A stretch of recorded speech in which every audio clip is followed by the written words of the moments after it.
Hi, this is Lewis Harrison of Ask Lewis Harrison. That is our channel. We hope you will subscribe here.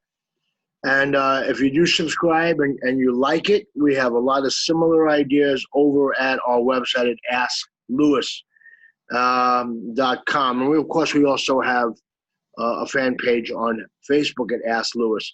This is a blog, a system, and also a podcast where we focus on maximizing people's potential at the lowest possible cost. And that includes things like being more effective, more efficient, more precise, more productive, and more self-aware. Well, there is a stream in everything we do here, and it is applied game theory, gamer psychology, and game theory. Game theory has won over 20 Nobel Prizes, and it's a system of how do you strategize or develop tactics based on the environment you're in and the other players in that environment. So in a sense, you're looking at life as if it's a game with rules and referees, game space, and you're looking to get an end game. You're looking to win in some way. Doesn't mean everybody else has to lose, but you're looking to win by maximizing your potential and by creating smart strategies. And the algorithmed world that we're living in right now, with social media, global economy, computer science, if you don't understand gamer psychology, you're really going to struggle unnecessarily, and you're not really going to succeed very easily. What would have worked for you 20 years ago is certainly not going to work now. And one of the key elements in how we strategize is having an understanding of the personalities of the people who are our adversaries or competitors or teammates, and also our own personalities. Now, there are many different definitions of personality.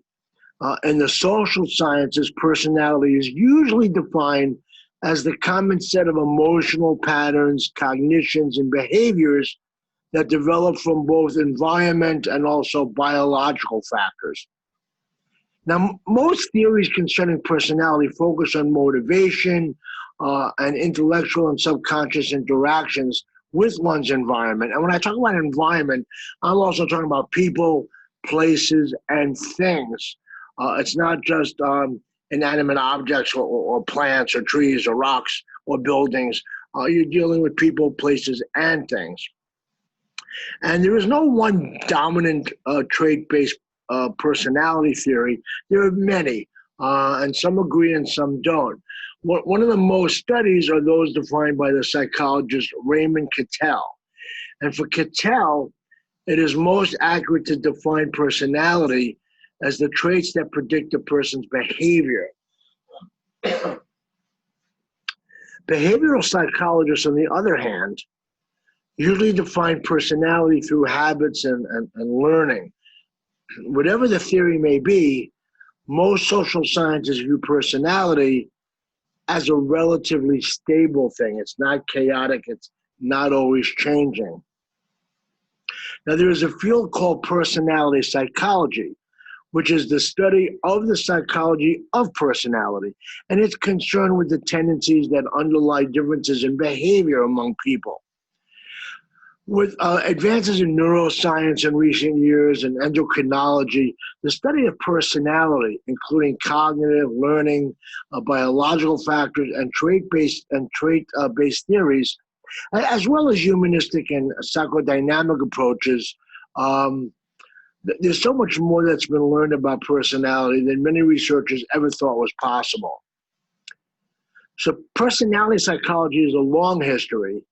And a lot of it is built around the first theorists. And the first theorists were Sigmund Freud, Alfred Adler, Gordon Allport, Carl Jung. Of course, you may know of Myers-Briggs testing if you work in a corporation. There's Hans Eysenck, Carl Rogers, and Abraham Maslow. And they all work with personal growth and self-improvement, but there are some real pioneers in this field, including some mystics, philosophers, and spiritual teachers, like George Gurdjieff, who developed Enneagrams, Oscar Chazo at the Eureka School, who had his own system of Enneagrams, and others. In the case of Myers-Briggs, which is based on Carl Jung's work, there's an ENFP personality type, which is just one of 16 different types identified through Jung's work by what's called the Myers-Briggs type indicator. Now, people with an ENFP personality are often described as enthusiastic, charismatic, and creative. And people with this personality type are very charming and energetic and independent. This is really important for people who are getting married also, because you might have hormones going on that make you feel like you're in love with somebody. But ultimately, if your personalities are going to bang into each other, you're going to have a rough ride. Well, ultimately, to me, personality is how you come out as a person. It includes everything: your looks, how you dress, your behavior, your body postures and gestures, how you communicate, etc. The most important factor in a good personality is confidence. A confident person's personality can really be something that's impressive. But this must not be mistaken with overconfidence or an ego trip or narcissism, as it makes the person come off as rude or arrogant or even foolish at times. It is very important these days to develop your personality in the right manner. People make judgments very quickly on you, especially if they're involved in social media like YouTube or Facebook. If you don't have good social skills, especially in the digital environment, people are going to get a wrong impression of you. The biological basis of personality is a really important one. It's the theory that anatomical structures located in the brain contribute to personality traits. And this comes from recent research in neuropsychology, which studies how the structure of the brain relates to various psychological processes and behaviors. So, for instance, in human beings, the frontal lobes are responsible for foresight and anticipation. The occipital lobes, the ones in the back of your head, are responsible for processing visual information. In addition, certain physiological functions, such as hormone secretion, can also affect personality. You have more testosterone, less testosterone. For example, the hormone testosterone is important for sociability, affectivity, aggressiveness, and sexuality. Additionally, studies show that the expression of a personality trait depends on the volume of the brain cortex it is associated with. So there is this agreement among some psychologists who conflate personality with temperament. And temperament traits are based on weak neurological imbalances within neurotransmitter systems, are much more stable, consistent in behavior, and show up in early childhood. They can't be changed easily, but can be compensated for in behavior. So as you get older, you may see that things that you do may not work really well, and you can compensate for that behavior.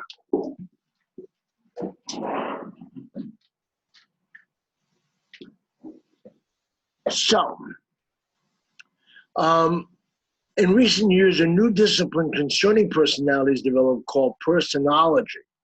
And this approach brings holistic thinking into the study of our traits.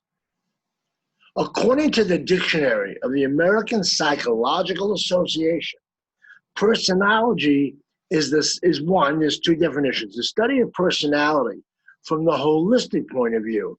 That means you're integrating physical, mental, emotional, and spiritual. It's based on the theory that an individual's actions and reactions, thoughts and feelings, etc., and personal and social functioning can be understood only in terms of the entire person. The theory of personality as a set of enduring tendencies that enable individuals to adapt to life, which was proposed by Henry Alexander Murray, also tied into personology. According to Murray, personality is also a mediator between an individual's fundamental needs and the demands of the environment. So as you can see, personality can be a really complex factor. The field of personology confers a complex, multi-dimensional, and comprehensive approach to personality. From a holistic perspective, personology explores personality as a multifaceted and whole element of the human experience. Simultaneously, it also explores through all its levels, spheres, and components the most complex elements of an individual. And as you can see, this can really get deep, but if you're a game thinker, a life hacker, or someone who is really involved in trying to explore what adversaries, friends, or people that you have to deal with are likely to do, having this skill and understanding personalities can be really, really important. By understanding your own personality and the personality of others, you can absolutely become more efficient, more productive, more precise, and more self-aware. Ultimately, this reduces your cost in terms of doing research on what needs to be done to create a winning strategy and winning tactics within that strategy. If you're a game theorist or a gamer psychologist, or you compete in game-based situations, if you do not have an understanding of your own personality and the personality of others, you are likely to struggle and suffer unnecessarily. If you do have an understanding of personality and how personality works, you can really prosper and succeed. So most game theorists do not really explore personality, and it really is unfortunate, because if they did explore it more, they would really, really do well in ways that they really couldn't even imagine.